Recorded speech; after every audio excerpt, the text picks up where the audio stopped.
वो साहब तक मेरा पैगाम पहुंचता है तो मैं आज उनको जवाब दूंगा। तुम्हारी सोच के सांचों में ढल नहीं सकता, तुम्हारी सोच के सांचों में ढल नहीं सकता। जुबान काट लो, लहजा बदल नहीं सकता। मुझे भी क्या मोम का पुतला समझते हो? मुझे भी क्या मोम का पुतला समझते हो? तुम्हारी लौ से ये लोहा पिघल नहीं सकता। क्या कहने, जिंदाबाद। इश्क रसूल सल्लल्लाहु ताला अलैहि वसल्लम की गर्मी लेकर जो चलता है, उसे किस बात का खौफ है, किस बात का डर है? कल भी हम यही कहते थे, खौफ ना रख रजा जरा, तू तो है आब्दे मुस्तफा। तेरे लिए अमान है, तेरे लिए अमान है। आज भी हम यही कहेंगे।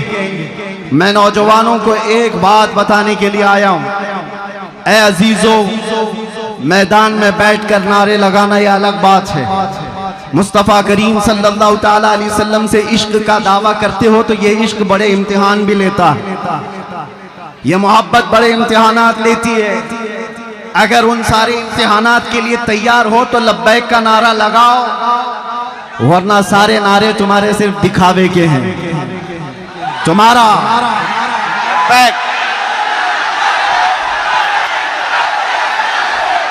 लब्बैक लब्बैक लब्बैक या रसूल अल्लाह, लब्बैक लब्बैक लब्बैक या रसूल अल्लाह, लब्बैक लब्बैक लब्बैक या रसूल अल्लाह।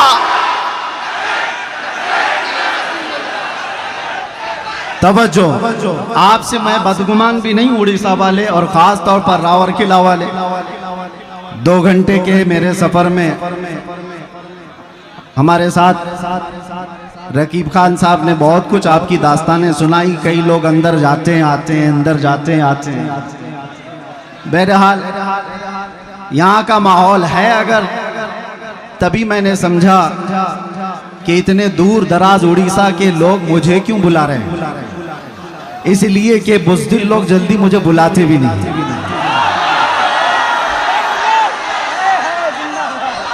मेरे भाई, स्टेज पे बैठने से भी कई लोग कतराते हैं, वो अलग बात है। कुछ लोग नीचे सेल्फी ले लेंगे, स्टेज पर बैठने के लिए मैंने महसूस किया है कई लोग डरते हैं कि कहीं हम पर भी केस ना हो जाए। आपको पता है, करीब में साल 1.5 साल पहले की बात है, उत्तर प्रदेश में एक मौलाना साहब हमारे साथ बैठे लब्बैक लब्बैक लब्बैक कह रहे थे। दूसरे दिन उनको थाने बुला लिया गया। वो डरे सहमे हुए गए, जो भी रिपोर्ट हुई। रात को मुझसे कहने लगे फोन पर कि हजरत मेरे साथ तो ऐसा हो गया, ऐसा हो गया, ऐसा हो गया। ये मेरे तो अंदर जाने से पहले की बात। मैंने उनसे कहा था, मौलाना अभी शर्मिंदगी किस बात की है, थाने बुलाया गया तो फख्र करो, चोरी पे नहीं बुलाया गया, अपने नबी के नाम पर बुलाया गया है। क्या कहने, किस बात का डर है? इसीलिए मैंने कैद खाने में अंदर बैठ करके एक कलाम लिखा था जिसका ये शेर था, फख्र है इस बात पर कैदी बना हो उस नाम पर। फख्र है इस बात पर कैदी बना उस नाम पर, ये तो है सुन्नत बिलाली बन गई किस्मत मेरी। ये तो है सुन्नत बिलाली बन गई किस्मत मेरी। बेड़ियां हाथ में क्या गर्दन में भी डाल दो आप, है उन्हीं के नाम का सब जिंदगी और मौत मेरी। इसलिए करता है झूम कर सलमान अब, कैद थी ना जेल था, जेल थी ना कैद थी, बढ़नी थी बस इज्जत मेरी। ये एक रिहर्सल था। कैद थी ना जेल थी, बढ़नी थी बस इज्जत मेरी। अल्लाह करीम किस रास्ते से गुजारता है और कहां तक पहुंचता था। हम तफसीर पढ़ते थे कुरान अजीम में, सूरह यूसुफ को सैयदना यूसुफ अलैहिस्सलाम के भाइयों ने कुएं में डाला था, लेकिन अल्लाह करीम ने इंतजाम फरमाया, वो निकाले गए, बाजारे मिस्र में बेचे गए, फिर जेल भी गए। तकरीबन 10 साल से ज्यादा जेल काटी बगैर किसी गुनाह के, बगैर किसी जुर्म के। सब्र आसान नहीं होता मेरे अजीजों। जेल के अंदर एक दिन जो साल भर के बराबर लगता है। उस नबी को याद करके बाहर रह करके वो फील नहीं कर सकते थे कि कैसा कैद काटा होगा बगैर जुर्म के। और उसके बाद वापस आते ही रब तबारक व तआला ने उनको वजीर आजम की कुर्सी पर बिठा दिया। जेल से निकले सीधे बादशाह के वजीर आजम की कुर्सी पर। ये मरहले होते हैं। रब तबारक व तआला फरमाता व कज़ालिका मक्कन्ना ली यूसुफ फिल अर्द, इसी तरह से हमने जमीन में यूसुफ को तक़वियत दी, करार दिया। ये रब के फैसले हैं। इसीलिए मैं कहता हूं मुझे जरा बराबर भी आर और ऐब महसूस नहीं होता। जेल में जाकर के आने वाला मुंह छुपा कर घूमता है, वो डर डर करके घूमता है। इज्जत चली गई, जेल चले गए थे। कसम रब्बे जुल जलाल की एक दिन भी ऐसा ख्याल नहीं आया, एक दिन भी ऐसा ख्याल नहीं आया। बल्कि मैं दुनिया को ये दिखाता हूं ये दीवानों का हुजूम क्यों है। आज दुनिया सेलिब्रिटीज को देखने के लिए भीड़ लगाती है और ये दीवानी उम्मत है मुस्तफा के कैदी को देखने के लिए भीड़ लगाती है।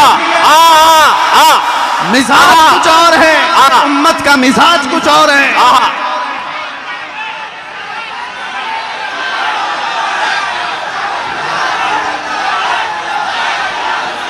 इसलिए बात मैं हमेशा कहता हूं उनकी बात करो, हर दिल पे राज करो। इस उम्मत का मिजाज अलग है। यहां सिर्फ चमकने वाले चेहरे और लाली पाउडर के दीवाने ही नहीं मिलते।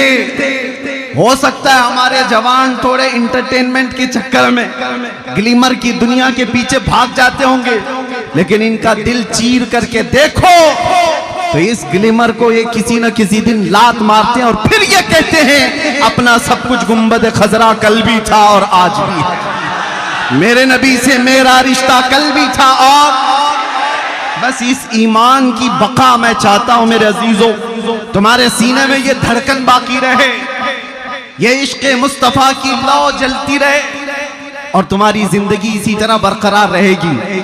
हजार मीटिंगें करने दो खुफिया तरीके से तुम्हें मिटाने के लिए, इस्लाम को खत्म करने के लिए बड़े बड़े मंसूबे बनाने दो, तंजीमें बनाने दो, सारी तैयारियां कर लेने दो, हथियार खरीद लेने दो, सब चीजें हो जाने दो, लेकिन एक बात याद रखना, इश्क मुस्तफ़ा सल्लल्लाहु ताला अलैहि वसल्लम की गर्मी राई के दाने के बराबर भी तुम्हारे सीनों के अंदर मौजूद होगी तो सारी दुनिया की ताकत मिलकर के भी तुम्हारा चेहरा देखने की हिम्मत नहीं कर सकेगी।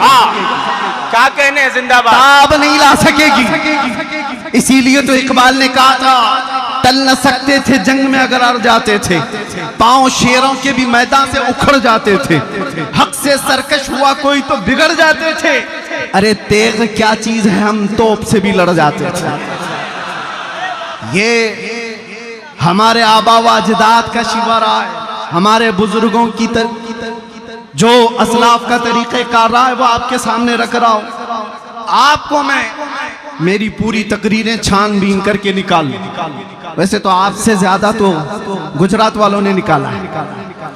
मेरे ख्याल से रोजाना सुबह से शाम तक तकरीरी सुनते थे, हमारी सुनते सुनते निकाले इसमें से कुछ तो निकाले, निकालते रहे। बहरहाल मैं एक बात बताऊं, पूरी तकरीरों में मेरे कहीं पर भी बताओ क्या मैंने तुम्हें नेजा, बंदूक, बारूद, बम, ये सारी चीजें हथियार जमा करने के लिए कभी एक बार भी कहा? ला करके दिखाओ। इसलिए कि हम उस गरीब नवाज के गुलामों में से हैं जो हिंदुस्तान आए थे तो गुदड़ी पहन करके आए थे और आज लाखों दिलों पर राज करते हैं। वो कौन सा तोप लेकर के आए थे, कौन से बंदूकें उठा करके आए थे? हाँ, उस जमाने में और भी बादशाह आए थे। शिहाबुद्दीन गौरी शिकस्त खा करके वापस जा रहा था, गरीब नवाज से मुलाकात हो गई थी, 8 फकीरों की जमात आ रही थी। उसने पूछा कि कहाँ जा रहे हैं? बाबा ने कहा हिंदुस्तान फतह करने जा रहे हैं। जो राजे महाराजों से लड़ करके वापस जा रहा था शिकस्त खा करके, वो 8 फकीरों की जमात को देखकर कहने लगा कि आपके पास क्या है? जो आप मुल्क हिंद की फतह की बात कर रहे हो, सरकार गरीब नवाज ने फरमाया तुम में हम में फर्क ये है तुम हथियारों पे भरोसा करते हो, हम अल्लाह की जात पे भरोसा रखते हैं। मैं आपको भी यही कहता हूं, मैंने अपनी तकरीरों में कहीं कोई चीज जमा करने के लिए नहीं कहा रे मियां ब्लेड भी रखोगे तो आतंकवादी कहलाओगे। हमारा तो हाल यही है, हर प्लास्टिक की चाकू भी रखोगे तो कल न्यूज में आ जाएगा, कल खबर बन जाएगी कि तुम्हारे पास फला फला चीजें थी। मैं इन तमाम बातों की तरफ नहीं तुम्हें ले जाना चाहता, बस एक बात है जो तुम्हें जमीन से उठाकर आसमान तक ले जाती है। वो बात क्या है कि मोहम्मद से वफा तूने, कि मोहम्मद से वफा तूने, तो हम तेरे हैं, ये जहां चीज है क्या लाहो कलम तेरे। अहले बैत अतहार की बात है यहां पर। आज मैं आपके सामने बताऊं, यह आपका जलसा जो हर साल मुहर्रमुल हराम में फजाइल अहले बैत पर किया जाता है, कौन है वो अहले बैत?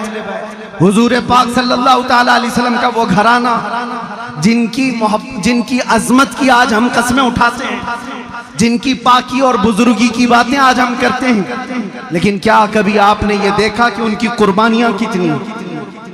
अहले बैत में से मौला अली करमल्लाहु वजहुल करीम शहीद हैं, बड़े बेटे इमाम हसन शहीद हैं, दूसरे बेटे इमाम हुसैन शहीद हैं, नीचे नस्ल में आओ ज़ैद इब्न अली शहीद हैं, सब जुल्मन शहीद किए हुए लोग हैं। अहले बैत का पूरा घराना इस्लाम के लिए कुर्बान हुआ।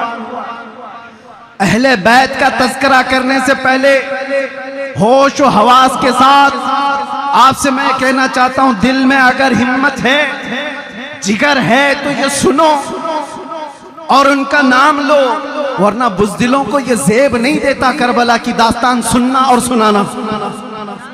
बुज़दिलों का शिवा नहीं है ये।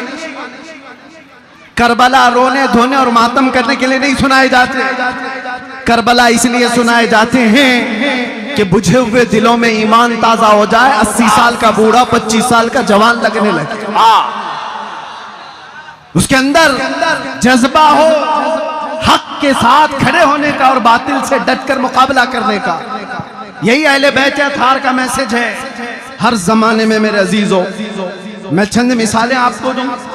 सैयदना अली मुर्तज़ा रज़ियल्लाहु ताला अन्हु को जुल्मन शहीद किया गया कि नहीं? मस्जिद में शहीद किया गया।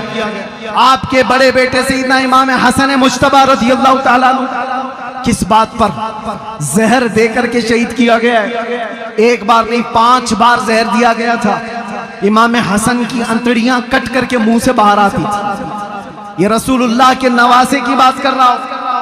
और मेरे आका सल्लल्लाहु ताला अलैहि वसल्लम के दूसरे नवासे सैयदना इमाम हुसैन, उनका वाकया तो पूरी दुनिया भर में ऐसा मशहूर है जैसे सूरज की रोशनी मशहूर है।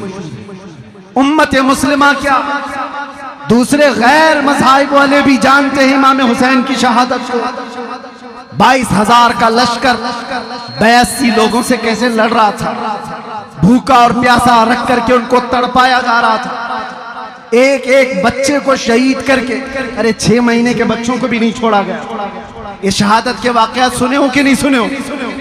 ये अहले बैत की कुर्बानियां मैं तुम्हारे सामने रख रहा हूं। वो इसलिए रख रहा हूं कि अहले बैत का नाम लेते हो तो फिर घर में गर्म रोटियां और मुर्ग खा करके दीन की बात करना, ये अहले बैत की मोहब्बत नहीं, तुमसे कुर्बानियां मांगी जाएंगी। अगर तुम सच्चे मुहिब्बे अहले बैत हो, हर जमाने के यजीद के साथ लड़ने की ताकत भी होनी चाहिए, हर फितनों के बादशाह से मुकाबला करने की ताकत होनी चाहिए। आपको पता है इमाम हुसैन मुज्तबा रज़ियल्लाहु ताला अन्हु अपने जवान बेटों के साथ शहीद हुए हैं करबला के मैदान में। बचा कौन था? सिर्फ इमाम ज़ैनुल आबिदीन बेटों, और उसके बाद आपकी औलाद हुई। इमाम ज़ैनुल आबिदीन के बेटे थे सैयदना ज़ैद, जो इमाम बाकर के भाई हैं। सिर्फ और सिर्फ 40 साल की उम्र में वक्त के बादशाह, उसके फितनों के मुकाबिल में आपने अलल ऐलान लोगों को जगाना शुरू किया। रसूलुल्लाह के घर वालों की आदत ही ये है, वो दीन इस्लाम पर कभी धब्बा बर्दाश्त नहीं कर सकते। आज भी होना यही चाहिए। जो सादाते किराम हैं, गद्दी नशीन हैं, उनकी कुर्बानियां भी दी जाएंगी। और अगर वो बाहर आकर अवाम में बेदार करने का जज्बा नहीं रखते तो फिर आपकी तरफ से भी लोग सवालिया निशान उठाएंगे। एक तरफ तो रसूलुल्लाह का घराना, सबसे बड़े सज्जादा नशीन तो इमाम हुसैन, उनसे बड़ा कौन है? लेकिन अपना पूरा खानदान लेकर के मैदान में आए। चाहते अगर वो तो अपना घर बचा करके यजीद की तरफ से हर महीने इनाम भी ले सकते थे, मनसब भी मिल सकता था, कोई किसी शहर का गवर्नर भी बनाया जाता। लेकिन आपका मकसद सियासत हासिल करना ही नहीं था, खिलाफत हासिल करना ही नहीं था। आपका मकसद यह था कि क़यामत तक आने वाले मुसलमान कभी किसी जालिम को इमाम तस्लीम ना करें। ये हुसैनी मिजाज है। आज हम अपनी मस्जिदों में क्या किसी शराबी को इमाम बनाते? क्या किसी चोर को इमाम बनाते? नहीं बनाते। ये दिया हुआ मिजाज इमाम हुसैन का। अगर वो इमाम मान लेते यजीद को तो हम भी कहते हमारी मस्जिद का इमाम चोर जानी हो जाए तो क्या फर्क पड़ता है? रसूलुल्लाह के नवासे जब उसको इमाम मान सकते हैं। इस मिजाज को वहीं पर खत्म किया गया। मैं हजरत ज़ैद इब्ने इमाम ज़ैनुल आबिदीन की बात कर रहा हूँ। सिर्फ 40 साल की उम्र में हुकूमत के खिलाफ जब खड़े हुए थे, कितनी आजमाइशें हुई थी। कूफा वालों ने उनको भी बुलाया था। 50,000 लोगों ने हजरत ज़ैद के हाथ में भी बैत की थी। कूफा वालों की आदत ही है। और उसके बाद बनु उमैया का जालिम बादशाह हिशाम बिन अब्दुल मलिक आपको कत्ल करवा दिया। रास्ते में आपका सर अलग किया गया, दिमश्क ले जाया गया और धड़ को बाजार में रख करके आग लगाई गई, जलाया गया था। किसकी बात कर रहा हूं? रसूलुल्लाह के घराने की बात कर रहा हूं, इमाम ज़ैनुल आबिदीन के बेटे की बात कर रहा हूं। इतना ही नहीं, आगे चलो तो इमाम मूसा काजिम रदी अल्लाह ताला, इमाम जाफर सादिक के जो बेटे, जुबान में अल्लाह ने इतना असर अता किया था कि जब बोलते थे तो लोग दीवाने हो जाते। और ऐसी ही जुबानों से वक्त के तागूतों को डर लगता है। हर जालिम हुकूमत को हक बोलने वाली जुबान से सबसे ज्यादा डर लगता है। आपको पता है अंग्रेजों ने यहां बहुत जुल्म मचाया, बहुत आतंक मचाया, लेकिन उलमाए हक में सबसे ज्यादा उन्होंने अल्लामा किफायत अली काफी रहमतुल्लाह अलैह को सताया। 3000 अंग्रेजों ने मिलकर के गिरफ्तार किया था किफायत अली काफी। क्यों जानते हो? किफायत अली काफी की जुबान में अल्लाह ने ऐसा असर अता किया था, हजारों का मजमा सिर्फ उनकी जुबान पर तौबा कर लेता था। सब इश्क रसूल में झूमने लग जाते थे। अंग्रेजों ने यह महसूस किया था कि यह जुबान सलामत रहेगी तो फिर हमारा तख्ता सलामत नहीं रहेगा। और उसके बाद किफायत अली काफी को कैद करके उनके जिस्म पर इस्त्री फेरी जाती थी, गरम इस्त्री। जब चमड़ी जल जाती थी तो नमक छिड़का जाता था। उसके बाद 8 दिन के बाद आपको फांसी पर चढ़ाया गया था किफायत अली काफी। ये मिसाल इसलिए दे रहा हूं, हर जमाने में हक बोलने वाली जुबान, इससे डर लगता है हुकूमत वक्त को। हजरत सईदना ज़ैद बिन अली के साथ भी यही हुआ और हजरत इमाम मूसा काजिम के साथ भी यही हुआ। एक के बाद 2 बार, 2 के बाद 3 बार, तीसरे के बाद चौथे बार, चौथे के बाद 5वें बार इमाम मूसा काजिम को जेल भेजा जा रहा था। जेल भेजा कौन जानते हो? खलीफा हारून रशीद का जमाना, जिसके तज़किरे हजारों तरीके से आपने सुने हो। लेकिन कोई भी हो, वक्त का खलीफा डर जाता है। यह अहले बैत है, एक दिन अगर ये ऐलान कर दे तो सारी उम्मत इनकी तरफ हो जाएगी, हमारा तख्ता हिल जाएगा। इमाम मूसा काजिम रदी अल्लाह ताला कभी घबराए नहीं, कभी डरे नहीं। मैं उनको आइडियल समझ करके आपके सामने कह रहा हूं। एक बार जेल जाकर आने के बाद लोग ये कहते हैं कि नहीं, बहुत संभल करके चलना चाहिए। बिल्कुल संभल के हम पहले भी चलते थे, आज भी, क्योंकि शराब नहीं पीते, हम नशे में नहीं रहते। एक ही नशा है, वो ताजदार मदीना का, वो खमार असली खमार है। हम झोले खाते हुए लोग नहीं है जिनको तुम नसीहत करो कि बहुत संभल के बोलना चाहिए। हाँ, बिल्कुल संभल के, पहले भी होश में बोलते थे, आज भी। इमाम मूसा काजिम को देखा, जेल में रखा गया, फिर छोड़ा गया। आप वही बात बोलते थे जो पहले बोलते थे, फिर जेल भेजा गया, साल 2 साल, वापस छोड़ा गया, आप फिर वही बात। क्यों? हक बात से कोई समझौता नहीं होता। इसीलिए तो मैंने शुरू में ही ये शेर कहा, हमारा ये शिवा है, हमारे बुजुर्गों का, अहले बैत का ये शिवा है जो मैंने शेर पढ़ा है। तुम्हारी सोच के सांचों में ढल नहीं सकता, जुबान काट लो, लहजा बदल नहीं सकता। ये सिर्फ मेरी बात नहीं, ये हमारे इमामों की बात है, इमामों की बात है। हर आलिम रब्बानी हक गो ये कहता रहा। बहुत दूर क्या, माजी करीब में जाएंगे तो शहजादे आला हजरत सैयदना सरकार मुफ्ती आजम हिंद के जमाने में हिंदुस्तान में एक डिक्टेटरशिप, एक इमरजेंसी हुकूमत कायम हुई थी। आपको पता होगा, बूढ़े लोगों को पता है, जवान लोगों को कहा, हम भी नहीं पैदा हुए थे, लेकिन उसका जमाना बताया जाता है। इंदिरा गांधी ने सारा होल एंड सोल अपने हाथ में रखा है, सारी चीजें कंट्रोल में। कोई आवाज उठाए तो मारो, अंदर करो। ये आज थोड़ी ना हो रहा है, इससे पहले कांग्रेस ने भी ये सब किया है, अंदर डालो जो भी बोलता है। उस जमाने में प्राइम मिनिस्टर ने यह फैसला किया था, आबादी कंट्रोल करने के लिए नसबंदी होनी चाहिए। बाकी सब मान लेंगे लेकिन मुसलमान नहीं मानेंगे, मुसलमानों के यहाँ ये हराम है। उन्होंने फिर सोचा कि बड़े बड़े दारुल उलूम से फतवे ले जाए, और कुछ दारुल उलूम तो इसीलिए बैठे ही हैं, फतवे दे भी दिए, फतवे दिए।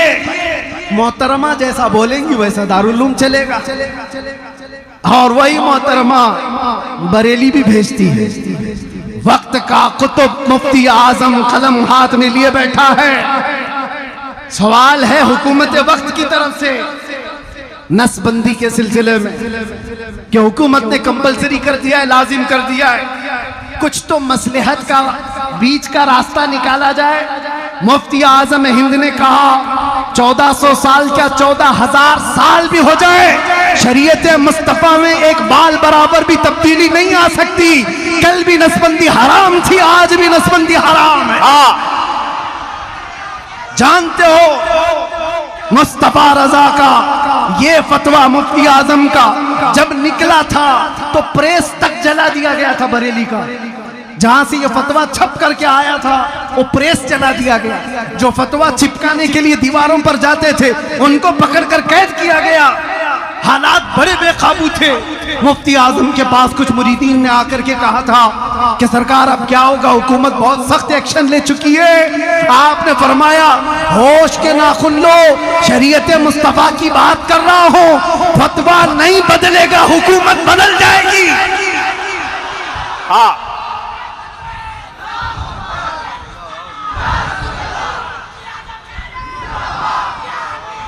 आपने तारीख अगर पढ़ी हो तो उठाकर देख लेना, उस मर्दे कलंदर की जुबान से निकले हुए अल्फाज थे, ज्यादा दिन तक नहीं चली ये इमरजेंसी, इमरजेंसी इमरजेंसी में चली गई, बहुत इमरजेंसी में चली गई। और उसके बाद आज क्या हाल है बेचारे, इधर से कोई उठाए तो उधर का हाथ टूट जाए, उधर का हाथ पकड़ो तो इधर का पांव टूट जाए, यह हाल है।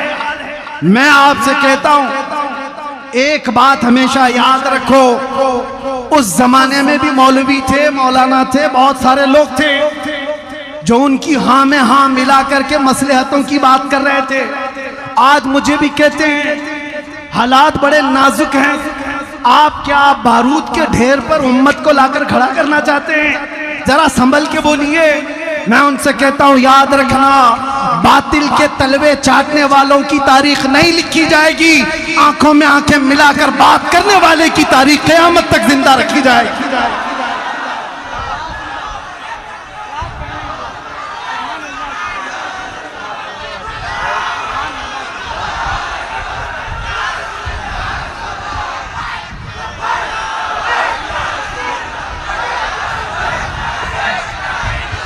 लब्बैक लब्बैक लब्बैक या रसूल अल्लाह, लब्बैक लब्बैक लब्बैक लब्बैक लब्बैक लब्बैक लब्बैक या रसूल अल्लाह। और एक बात ये भी मैं बताऊं, यहां से मैं ये भी कहूंगा, कुछ लोगों ने मुझसे कहा कि जो कुछ भी हो रहा है उस पर आप संजीदगी से बात करें। बिल्कुल, हम बहुत संजीदगी से बात करते हैं, बहुत संजीदगी से बात करते हैं, लेकिन लहजा अगर थोड़ा सख्त होता है तो सिर्फ इस बात पर कि हमारे मुर्शिदों ने, हमारे असातिज़ा ने हमें ये तालीम दी है, बेटा जुबान हमेशा नरम रखना, दिल हमेशा, जुबान मीठी रखना, दिल नरम रखना, दिमाग ठंडा रखना। तीन चीजें याद रखना, दिमाग ठंडा, जुबान मीठी, दिल नरम। लेकिन यही बात जब मुस्तफा करीम सल्लल्लाहु अलैहि वसल्लम की गुस्ताखी की आ जाए तो ना दिमाग ठंडा, ना जुबान मीठी, ना दिल नरम होगा, फिर नहीं होगा। अरे दुनिया अपनी माँ की गाली बर्दाश्त नहीं कर सकती, जो करोड़ों माँ से ज्यादा हम अपने नबी से मोहब्बत करते हैं, कैसे बर्दाश्त कर सकते हैं?